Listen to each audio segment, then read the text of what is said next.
네, 오늘 아침에 창천교회에서 진행된 고2호 여사 장례 예배에 참석을 하고 왔습니다. 그야말로 한 시대가 갔구나라고 하는 그런 생각을 했고,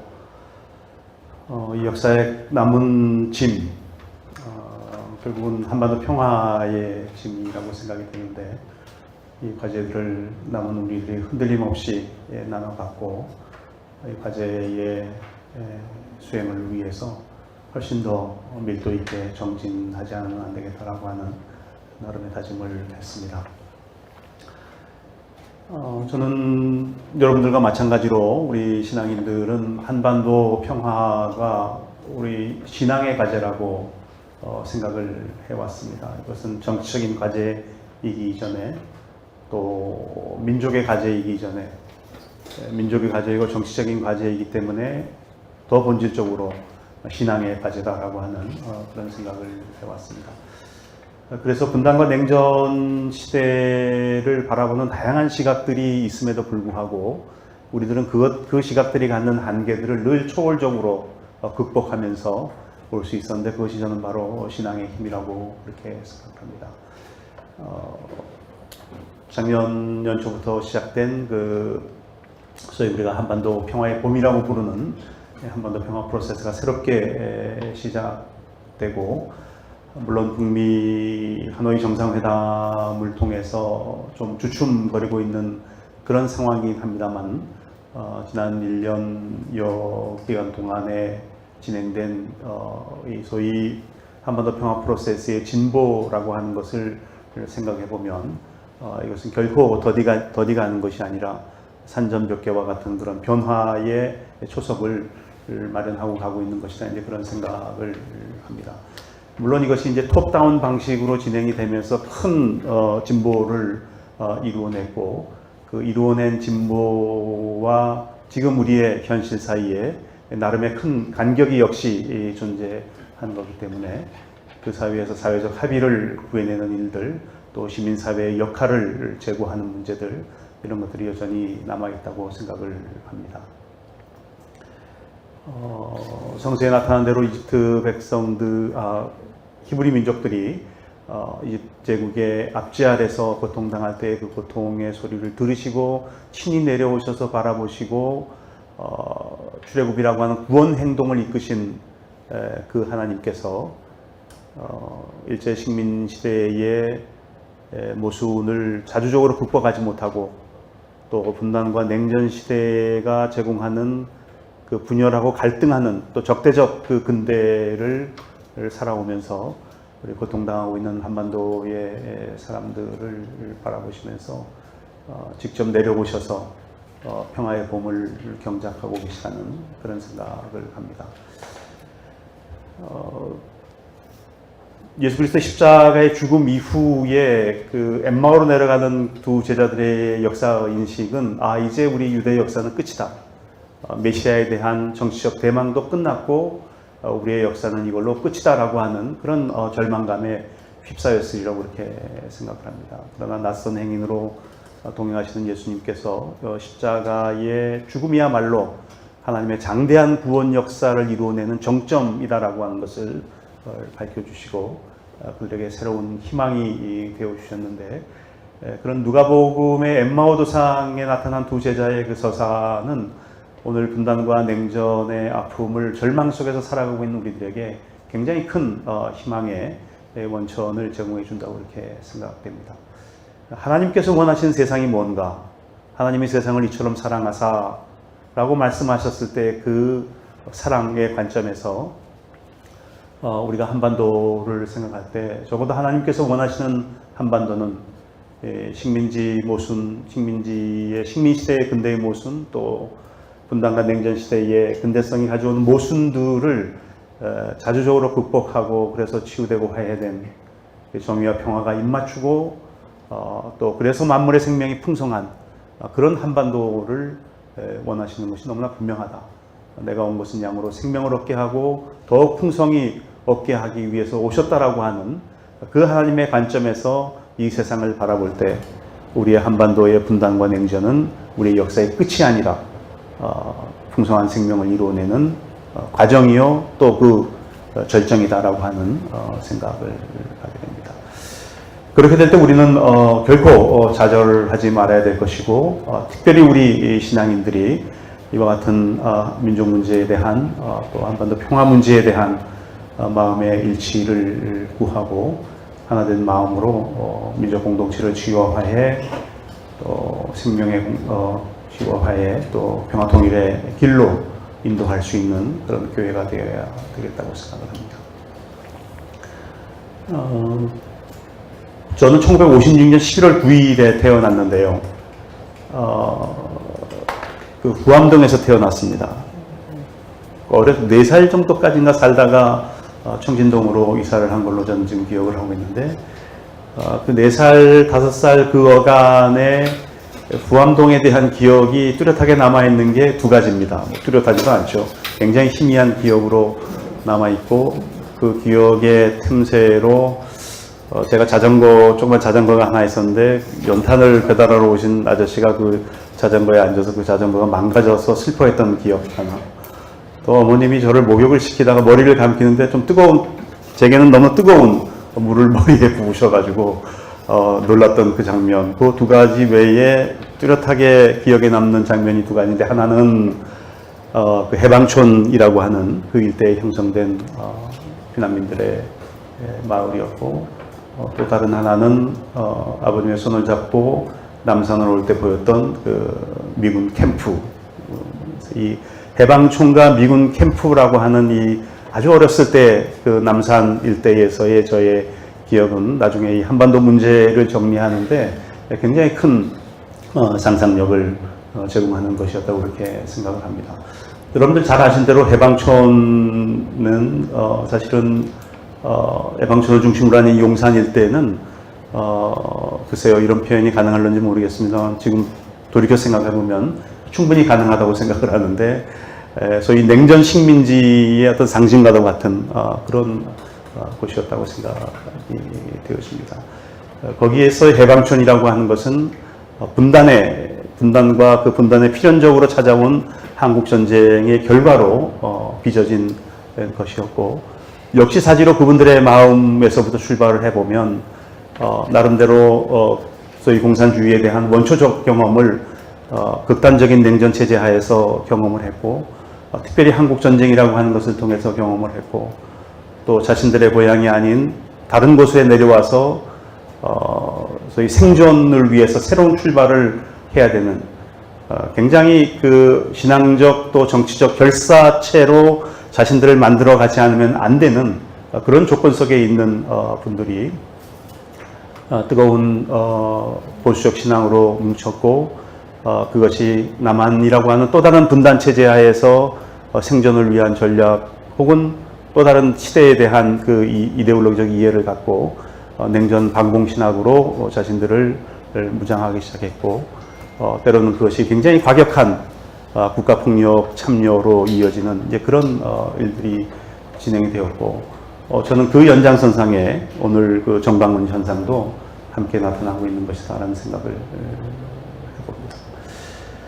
그래서 한국 기독교가 이 분단 체제 하에서 생내적으로 친미 반공주의를 기조로 한 정치적 이데올로기를 계속 신화화하고 신학화하고 신앙화하면서 그것을 신앙의 어떤 정식으로 이해하게 되는 모순을 끊임없이 살아왔고, 그것과 다른 궤를 형성해서 가는 사람들을 이데올로기적으로 비판하고 또 반기독교, 반신앙으로 이해하는 그런 프레임에 저희들이 프레임의 덫에 걸리는 세월을 70년 이상을 살아왔다고 생각하고, 그것은 여전히 우리 기독교 내부에서 더욱더 치열하게 진행 중이라고 하는 생각을 해봅니다. 사실은 그것과 짝을 이루어서 제 어린 시절 기억 속에 남아있는 그 미군 캠프라고 하는 것은 뭐 용산 미군 기지가 평택으로 이전을 진행을 하고 있는 상황이긴 합니다만은 훨씬 더 견고하게 이렇게 해서 일본의 세력이 한반도에 확산되는 것을 보고 러시아가 한반도 지배에 대한 또 이의를 제기를 하면서 싸움을 걸어왔고,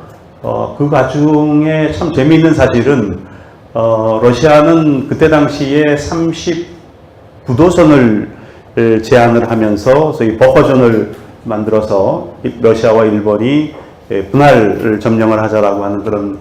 제안을 했었고, 일본은 매우 흥미롭게도 38도선을 제안을 합니다. 그러다 합의가 이루어지지 못하고 결국 러일 전쟁으로 이루어지고, 그 러일 전쟁 역시 미국이 마지막 중재를 하게 되죠. 그래서 이제 1904년에 일어나고, 이미 1902년에는 일본이 영일 동맹을 통해서 한반도에 대한 확실한 그 지배 관심을 영국에게 표현을 하고, 그것을 영국이 수용하는 그런 동맹 조약이 맺어지게 됩니다. 획기적인 전환점이 된 거는 이 한반도를 아시아 전략의 축으로 생각하기 시작한 미국과 일본의 합의라고 생각이 되어지는데, 그것이 이제 1905년에 우리가 잘 아는 테프트 카츠라 조약을 통해서 이루어지게 되지요. 1898년인가요? 9년에 스페인과의 전쟁을 통해서 필리핀을 확보하게 된 미국은 일본에게 필리핀의 점령권을 인정해달라고 하는 요구를 했고, 거기에 대한 맞교환으로 일본은 미국에게 한반도 지배권에 대한 인정을 요구를 하고, 그것이 합의가 되고 일사부호 조약으로 이어지는 1910년에 강제적이고 국제법을 어긴 그런 한일 합방으로 이어지게 되면서 식민 지배 시대가 본격적으로 시작이 됩니다. 일본의 제국주의적인 야욕이 그 태평양 전쟁으로 진행이 되었고, 그것이 특별히 미국을 중심으로 한 연합 세력과 일본의 싸움으로 전개되었음에도 불구하고, 매우 아이러니하게 1945년 이후에 한반도와 일본의 운명은 굉장히 서로 다른 차원으로 결정이 되게 되죠. 미국 같은 경우 45년 6월인가요? 네바다에서 아마 첫 번째 핵실험을 성공을 하고, 정말 인류 역사상 있어서는 안 될 그 핵의 실전 실험이라고 할 수 있는 히로시마 나가사키 원포 투하가 이루어지게 되죠. 사실은 그렇게 하지 않아도 이미 전후는 기울어져 가고 일본의 패망이 너무나 확실하게 예상되고 있었던 시점인데, 굳이 핵무기를 활용한 것은 또 다른 많은 계산들이 그 속에 있었던 것을 보게 됩니다. 그런데 그 히로시마의 원폭이 떨어지자고 나서 일본의 패망이 너무나 확실한 상황에서 소련이 일본에 대한 선전포고를 하게 되는데, 이제 그 배경은 일제 식민 지배가 한반도에서 끝나게 되면 이 한반도에 대한 소위 지배권을 두고 자신들의 지분을 얻기 위한 것이 가장 큰 목적이었다는 생각이 들고, 히로시마 원폭 투하 이후에 소련이 일본에게 그 전쟁 선언을 한 이후에 소위 자신들의 패망을 인식한 일본이 그럼에도 불구하고 통일된 한반도를 허락해서는 안 된다는 그런 생각 때문에 소련과 물밑 접촉을 하면서 이 소련이 급기야 한반도를 향해서 물밀듯이 내려오기 시작을 하고, 미국은 황급하게 그것을 제어하기 위해서 대령 국군인 2사람을 파송을 하게 되고, 그 사람들은 뭐 굉장한 지도를 준비한 것도 아니고 내셔널 지오그래피에 있는 지도를 보고 38도선을 그어버립니다, 기하학적으로. 근데 이 38선에 대한 제안을 일본이 다시 비밀스럽게 러시아에 했다라고 하는 그런 역사적 이야기들이 우리에게 전해 있는 것을 보면, 이 러일 전쟁의 과정에서 혹은 그 전에 논의되었던 러시아와 일본 사이의 39도선 분할 혹은 38도선 분할의 이런 것들이 일본 식민 지배가 해체되는 과정에 미국과 소련 사이의 합의로 결국은 성사되고, 세계적인 그 냉전 체제 하에서 이 한반도라고 하는 소위 우리가 요즘 지전략이라는 표현을 쓰죠. 지오 스트래티지라고 하는 그런 차원에서 미소 양대국이 한반도를 전략적으로 지배하는 구상을 하게 되고, 일본은 그 과정에 미 군정을 받는 자주국으로 전개가 되고, 나중에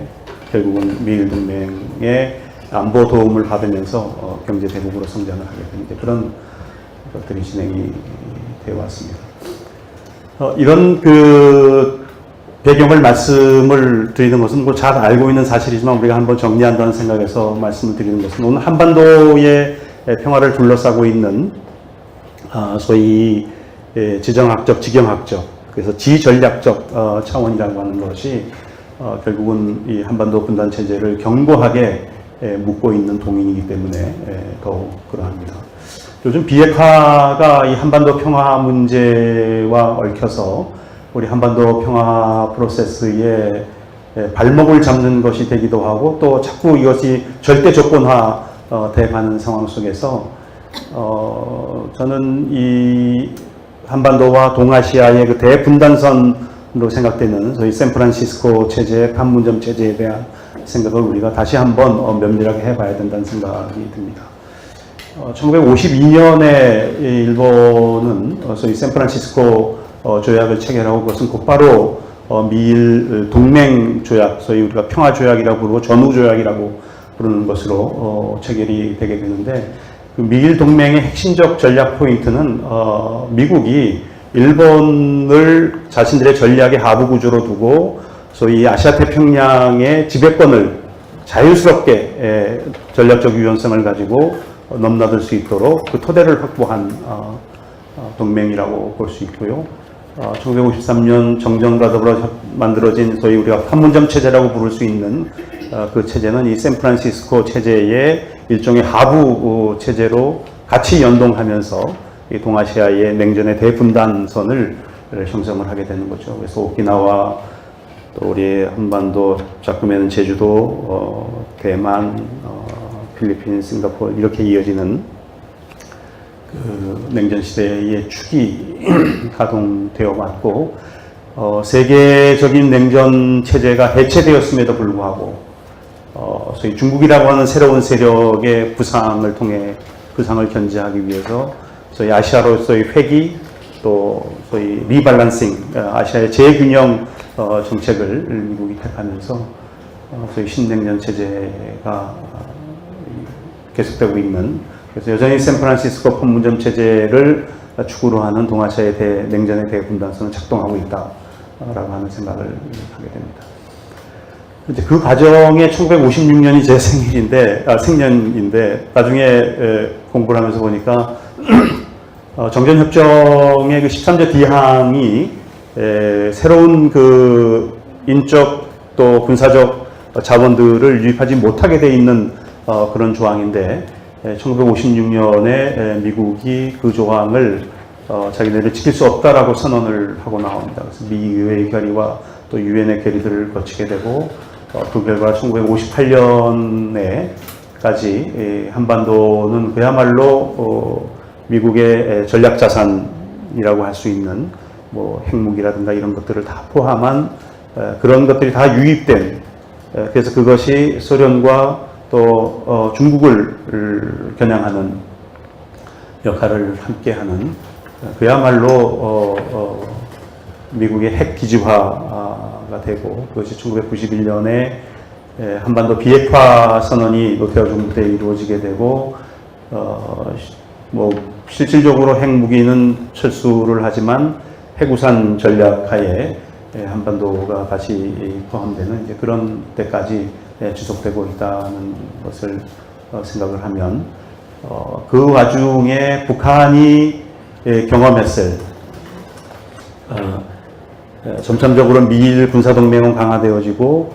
일본도 계속해서 강한 군사대국으로 자위권을 발동해 나가기 시작을 하고, 한반도의 남쪽 역시 군사의 강국으로 발전해 나가는 그런 상황 속에서 북한이 경험했을 이 안보의 공포, 안보 딜레마를 저희들이 역지사지로 상상할 수 있을 것이고, 결국은 초기에 그 원전 개발 이런 등등으로 시작했던 그런 것들이 제네바 합의가 파기되고 하면서 소위 고난의 행군이 이어지고 그러면서 2003년부터 본격적으로 다시 핵무기를 개발을 하면서 이 핵무기만이 자신들의 체제의 안정을 보장할 수 있는 유일한 길이다라고 하는 그런 선택을 하게 되는 것이고, 이것이 결국 자신들의 안보를 지켜내는데 훨씬 경제적으로도 효율성이 있는 그런 일이라고 생각을 하고 이제까지 진행을 해왔다 하는 생각이 되었습니다. 저희한테 놓여져 있는 몇 가지 초이스가 있는 가운데 사실은 이 트럼프 행정부라고 하는 행정부 내에 통일된 의견이 있는 것도 아니고 상당히 트럼프라고 하는 그 인물이 이 한반도 평화 프로세스의 새로운 탈출구를 지금 마련하고 있는 것이라고 볼 수 있는데요. 소위 한미 동맹은 굉장히 지금 신화화되어 있었고 신성화되어 있었던 겁니다. 한미 동맹에 대해서 이의 제기를 하는 사람들은 모두가 다 종북좌파로 몰리고 국가보안법의 희생자가 될 수밖에 없는 그런 냉정 구도가 형성된 한반도에서 트럼프 본인 자신이 이 한미 동맹의 일종의 세속화죠. 이 한미 동맹을 보다 합리적으로 이해할 수 있는 그 근거들을 자꾸 제공을 하는데, 과거에 이 한미 동맹을 가지고 본격적으로 자신들의 경제적 그 이익을 챙기기 위해서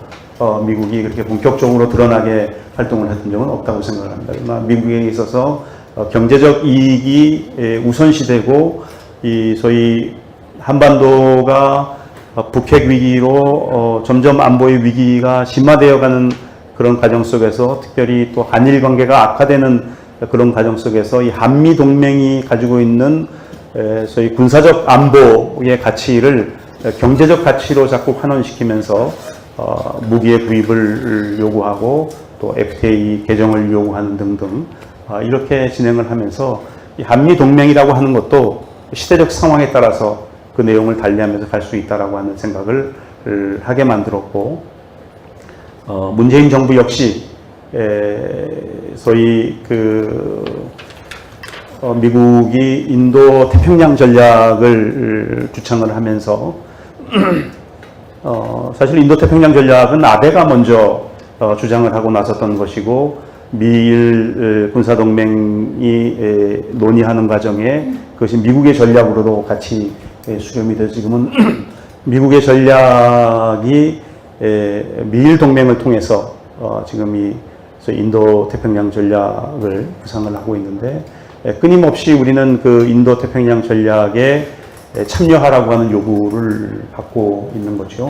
일본은 무조건적으로 거기에 참여를 해서 지금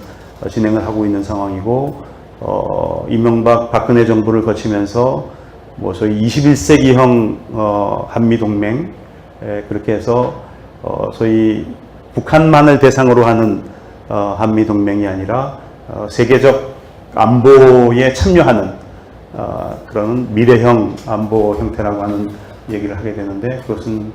다른 얘기가 전혀 아니라 미국이 전략적 유연성을 가지고 추구하고 있는 소위 인도 태평양 전략의 하부 구조로 우리 남한이 참여하면서 군사비도 분담하고 개입이 필요하면 언제든지 미국의 요청을 받아서 개입할 수 있도록 그렇게 만들어가는 것이다라는 생각이 듭니다. 이제 그렇게 볼 때 소위 지금 한반도 평화 프로세스의 큰 암초처럼 되어 있는 이 소위 비핵화와 한반도와 또 한반도를 넘어선 동북아시아의 다자간 평화 체제로 가는 그 길과 그 다음에 자금의 오슬로에서 문재인 대통령이 얘기했던 소위 적극적 평화의 길, 이것 사이에 상당한 그 충돌이 있는 지점들이 우리한테는 발생을 하고 있는 겁니다. 우리가 왜냐하면 한미 동맹을 통해서 구사해왔던 소위 군사동맹을 통해서 만들어왔던 이 소위 안보동맹, 그것이 뭐 전쟁 없는 상태라고 하는 소위 일정 부분 소극적 평화를 유지해왔다고 사람들은 생각을 하지만, 북한의 핵 위기가 또 다른 북미 대결 구도로 가고, 그것이 언제라도 전쟁으로 화할 수 있고, 그럴 경우에 결국 한미동맹이라고 하는 것은 또 다른 공포를 유발하는, 안보의 공포를 유발하고 전쟁으로 결론을 맺는 그런 동맹으로 끝날 수 있다라고 하는 그런 생각을 하게 되는 거죠. 그래서 주장하는 이 적극적 평화라고 하는 것은 또 한미 동맹하고는 굉장한 그 거리가 있는 것이고, 우리가 적극적 평화를 주장한다라고 하는 것은 결국 이 비핵화 프로세스도 무슨 제재를 통한 그런 비핵화 프로세스가 아니라 적극적 평화를 비핵화의 길로 그렇게 삼고 나가는 것을 의미하기 때문에, 그것은 한미 동맹의 구조와도 굉장한 충돌 지점들을 만들어가는 것이다, 이렇게 생각이 되어집니다. 그런 과정 속에서 우리가 어떻게 이 한반도 평화 프로세스의 길을 찾아갈 것인가라고 하는 것이 우리에게는 큰 숙제인데, 여전히 트럼프 계기를 잘 활용해야 되는 것이 아닌가. 이제 뭐 그래서 그 미국의 대선을 앞두고 있고, 트럼프의 소위 재선이 지금 가능성이 점점 높아져 가고 있는 이제 그런 상황 속에서 이 트럼프라고 하는 인물이 한반도 평화 프로세스에 어떤 새로운 계기들을 만들어 갈 수 있을까라고 하는 것을 우리가 생각하면서 남북이 훨씬 더 자주적으로 공조하는 일이 필요한데, 어떻게 보면 문재인 정부가 북한의 눈치를 너무 안 보고 소위 한미 동맹 기조에, 그래서 이게 우리 남한의 내부적 그 요인 때문에 그런지는 몰라도 한미 동맹의 그 기조에 너무 충실하게 가는 것이 아니냐라고 하는 그런 의견도 있는가 하면, 뭐 또 다른 의견들은 북한의 눈치를 너무 보고 있다라고 하는 또 그런 의견들도 있는데, 어찌됐건 소위 이 남북이 자주적으로, 자주라고 하는 말은 이 폐쇄적 그 어떤 시공을 형성하는 것을 의미하는 것이 아니라, 아마 김대중 대통령이 그 김정일 위원장에게 얘기했던 것처럼 자주라고 하는 것은 이 우리 한반도 주변의 사강과 함께 잘 친하게 지내는 것이 진짜 자주다라고 얘기했던 그 자주, 그 자주를 어떻게 우리가 남북이 그 자주를 만들어 나가는 프로세스의 주축이 될 것인가, 이 남북 공조를 통해서 어떻게 동북아의 평화를 이루어내는 그 자주적 노선을 우리가 함께 만들어 갈 수 있을 것인가. 그래서 결국은 이제 식민지를 자주적으로 극복하지 못하고 미완의 해방을 맞이했던 것을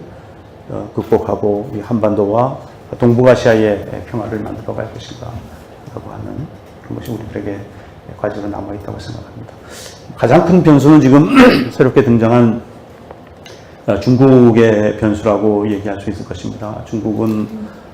기대했던 것보다는 훨씬 빠르고 강하게 소위 세계의 새로운 제국으로 부상하고 있고, 또 공격적으로 그 일을 진행을 하고 있는데, 예를 들면 1대1로 정책이라든가, 1대1로 정책은 이미 2003년도에 제가 그 아시아태평양 경제사회 이사회의 방콕 회의에 참여를 했을 때, 그때 이미 중국이 그 계획을 발표하고 막 논의를 시작했던 시기고요. 아시아의 개발을 위한 자기들 자본을 중심으로 한 은행을 만든다거나, 그래서 이 중국몽의 화려한 부활, 이런 것들은 새로운 제국을 꿈꾸는 중국의 모습을 확실하게 지금 보여주고 있는 것이고, 그런 차원에서 중국은 북한과의 관계에 굉장히 지금은, 과거에는 혈맹 관계를 유지를 해왔지만 지금은 훨씬 더 전략적 유연성을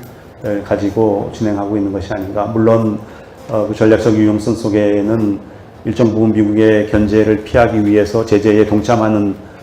등 또 북한이 실질적으로 핵무기를 갖는 정상 국가로 발전하는 것이 자신들의 지정학적 이해관계에 도움이 안 된다는 판단, 이런 것들이 함께 작동해서 그렇게 진행을 하는 것이겠지만, 여전히 하여튼 북한과의 관계에 있어서도 작금의 소위 한미, 북미 정상회담이 진행되는 과정에 김정은, 시진핑 정상회담이 4차례나 진행됐다라고 하는 것은 시사하는 바가 굉장히 크다는 생각이 듭니다. 그러나 그럼에도 불구하고 우리 한중 정상회담은 그 사이에 아직 한 차례도 이루어지지 못하고 있는 그런 상황이기 때문에 우리가 이 중국 관계를 어떻게 함께 풀어갈 것인가라고 하는 것이 한반도 평화 프로세스에 있는 굉장히 중요한 변수로 지금 등장을 하고 있는 것이라는 생각이 들고요. 일본과의 관계는 최근에 저희가 한일교회협의회를 하면서 논의를 또 했고, 또 한일교회협의회의 마지막 부분을 한일시민사회연대 회의를 개최해서 와다하루키 조일관계의 전문가이기도 하고 일본 시민운동의 큰 지도력인 와다하루키 교수와 함께 회의도 하고 서로 주제 발표도 하고 논의도 하고 하는 그런 시간을 가졌습니다만은, 사실은 이 양자간 관계가 냉전 구조 속에 함몰되어 있는 곳이 동북아의 지정학적 관계지 않습니까? 그런데 이거를 다자간 평화체제로 움직여 간다라고 하는 것은 굉장히 어려운 것일 겁니다. 한미 동맹이 가지고 있는, 또 미일 동맹이 가지고 있는 군사 동맹으로서의 성격이 우선 바뀌어져야, 냉전적 성격이 바뀌어져야 이것이 가능할 텐데, 지금 현재로서는 그럴 가능성이 거의 없는 상황 속에서 동북아의 다자간 평화체제가 형성될 것이 전제되지 않은 한반도의 평화체제라고 하는 것은 상당 부분 어려운 것이 아닌가 하는 생각이 지금 들면서, 이 동북아시아의 평화체제 구축을 위해서 결국은 시민사회가 함께 목소리를 높이고 나가야 되는데, 동북아에 있는, 주변에 있는 나라들 중에 소위 시민사회라고 하는 이름으로 가동할 수 있는 소위 그 민의 파워가 있는 나라는 대한민국하고 일본밖에 없습니다. 북한은 아예 기대하기가 어렵고 중국 역시 기대하기 어려운 상황에서 이 한일 간의 관계 회복, 특별히 이 시민사회연대는 굉장히 중요한데, 그동안 위안부 문제라든가 징용공 문제라든가 이런 역사의 화해가 이루어지지 않고 있는 그런 상황에서 고이즈미 다마라든가 간 다마, 이런 역사적 화해를 선언하고 나간 그런 다마들을 우리가 유산으로 또 바탕으로 삼아서 한일 역사 화해를 이루어 나가고 동북아 평화를 위한 한일 시민사회연대를 끌어나가야 되지 않겠는가라고 하는 그런 생각을 합니다. 러시아의 중요성이 지금 미, 중, 일러 이렇게 4위로 밀려나고 있는 그런 느낌인데, 그러나 러시아와의 관계 역시 굉장히 저는 중요하다고 생각을 합니다. 결국은 우리가 지정학적 차원에서 문제를 풀기에는 이미 이 세계화 시대에 경제 안보라고 하는 것이 굉장히 중요한 변수로 이미 등장을 하고 있고, 사실은 경제적 이해관계를 보장받기 위해서 군사동맹을 강화하는 이제 그런 역순이 지금 일어나고 있는 그런 상황이기 때문에, 뭐 신한반도 체제라든가 뭐 북방 체제 뭐 이런 등등의 얘기들이 진행되고 있습니다만은, 러시아 역시 소위 TSR이라고 그런가요? 그 대륙을 잇는 그 유라시아 철도의 개통을 부산에서부터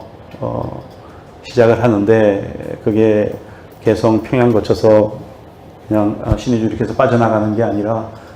이 동해선을 타고 블라디보스톡에서 갈 수 있도록 그렇게 하자는 제안이라든가, 이거는 그 TSR이 부과하는 세금이 굉장히 크다고 합니다. 그래서 그 철로가 얼마만큼 길게 연장되느냐에 따라서 굉장히 많은 그 경제적 이해관계가 달라지고 있기 때문에 TSR이고, TSR이 구축이 되게 되면 그것을 따라서 송유관과 가스관 이런 것들이 같이 배치가 될 수 있는 상황이기 때문에, 러시아는 한반도가 평화공존의 체제로 들어가고, 그것이 러시아와의 경협으로 이끌어지고 소위 대륙으로 철도가 이어진다라고 하는 그 경제적 상상력 하나만으로도 충분히 한반도의 평화를 지지하면서 나갈 수 있는 그런 나라라고 하는 생각을 하기 때문에, 그런 관점에서 러시아와의 관계를 역시 충실하게 진행을 해야 되겠다고 생각합니다. 저희가 6월 24일서부터 7월 초순까지 소위 정교회 지역의 평화 캠페인을 떠나는데, 러시아, 터키, 그리스 이렇게 3개국을 방문을 하게 됩니다. 그러나 이번에는 아쉽게도 러시아를 방문하긴 합니다만 러시아 정교회를 만나지 못하게 되어 있습니다. 그래서 이런 얘기는 그 유튜브에 포함이 안 되는 게 좋은 것 같아서 더 말씀은 안 드리겠고요. 이제 그런 상황에서 우리가 러시아의 관계도 굉장히 중요하다. 그래서 우리가 어떻게 남북이 우리들이 할 수 있는 자주적 외교 노력을 집대성해서 이 한반도 주변을 자신들의 이해관계를 가지고 둘러싸고 있는 나라들과 소위 외교를 전개하고, 그 외교적 결과로 소위 종전선언과 한반도 평화체제를 구축을 하고 평화 공존시대를 열어가면서, 그것이 결국은 동북아시아의 다자간 평화안보체제로, 공동평화안보체제로 전환될 것인가라고 하는 과제가 우리 앞에 남아있는데, 결국은 우리가 6.15 선언이나 이런 곳에서 남북이 합의했던 것처럼 우리가 흡수통일을 하거나 적화통일을 하는 것이 아니라고 하는 것은 이제 너무나 명확해졌고, 그렇다면 통일을 과정으로 이해하고 긴 호흡을 가지고 바라봐야 될 것이고, 그것은 상당히 긴 평화공존 시대를 전망하는 것이고, 그 사이에 우리가 어떻게 연합체제, 남북연합체제들을 구상을 하고 정치적 체제를 지금부터 결정하고 갈 것이 아니라 20, 30년 평화공존 시대를 지나면서 그 시대를 살아가는 사람들의 남북의 합의하에 연합체 수준의 그런 새로운 정체를 만들려고 하는 것이 우리의 목표여야 되지 않겠나 하는 생각이 들고, 그 과정에 무엇보다도 중요한 것은 이 소위 우리가 이 적극적 평화를 우리들의 일상에 살면서 어떻게 만들어낼 것인가, 우리 안에 있는 깊은 불평등, 그래서 결국은 그것이 평화를 저해하는 구조적 요인으로 남아있는 이 불평등의 구조들을 우리가 사회적 연대를 통해서 어떻게 적극적 평화로 구사해 나갈 것인가, 이제 이런 것들이 우리한테는 굉장히 중요한 과제로 남아있다는 생각이 듭니다. 제가 11월 9일생인데 1989년 11월 9일에 베를린 장벽이 무너졌습니다. 그래서 제가 독일의 그 EMS라고 하는 단체의 그때 당시에 파트너 교회를 대표한 실행위원으로 참여를 했었는데, 그 EMS 시노드 모임이 꼭 그 시절에 그 시기에 모입니다. 그러면 꼭 그 베를린 장벽이 무너진 그날을 기념하고 하는 그런 일들과 동시에 제 생일도 같이 축하를 해줬던 그런 기억이 있습니다. 조선 그리스도 연맹에 대한 이야기를 그냥 마지막으로 좀 언급하고 넘어가겠습니다. 조선 그리스도 연맹은 지난 30여 년 세월 동안 세계교회의 협력을 통해서 흔히 우리가 도잔소 프로세스라고 부르는 그런 한반도 평화, 세계교회의 한반도 평화 프로세스를 통해서 우리와 함께 호흡을 같이 해온 그런 단체입니다. 그 강양욱 목사가 1946년에 조선그리스도연맹이 창립될 때 초대 위원장 역할을 했고, 강양욱 목사 같은 경우는 조선민주주의인민공화국이 창설되는 과정에 부주석인가요? 그렇게 역할을 하면서 저희 북한의 사회주의 국가 건설에도 함께 참여를 했던 기독교인이고, 소위 강반석 일가에 맥을 잇는 그런 사람인데, 그 이후에 강영섭 위원장, 그 다음에 지금은 강명철 위원장, 이어지고 있습니다. 결국은 북한의 기독교의 어떤 집안의 내력을 유산으로 물려받은 마지막 그 지도자 세대가 지금 이 강명철 위원장이라고 하는 생각을 하고 있고요. 그런 의미에서 저희들로서는 굉장히 귀하게 이런 기회들을 생각을 하고 있습니다. 그래서 저희가 많은 다른 통로들을 개척할 수 있는 위치에 있음에도 불구하고 저희가 지난 30여 년간 일편단심 조선그리스도연맹만을 우리들의 파트너로 생각을 해 왔습니다. 그래서 저 같은 경우는 1996년에 그 라이프치히에서 열렸던 독일 교회의 날 행사에 조선그리스도연맹 대표들이 참여를 했을 때 처음 만났고 그 이후에 거의 매년 한두 번씩 지금 기회를 갖고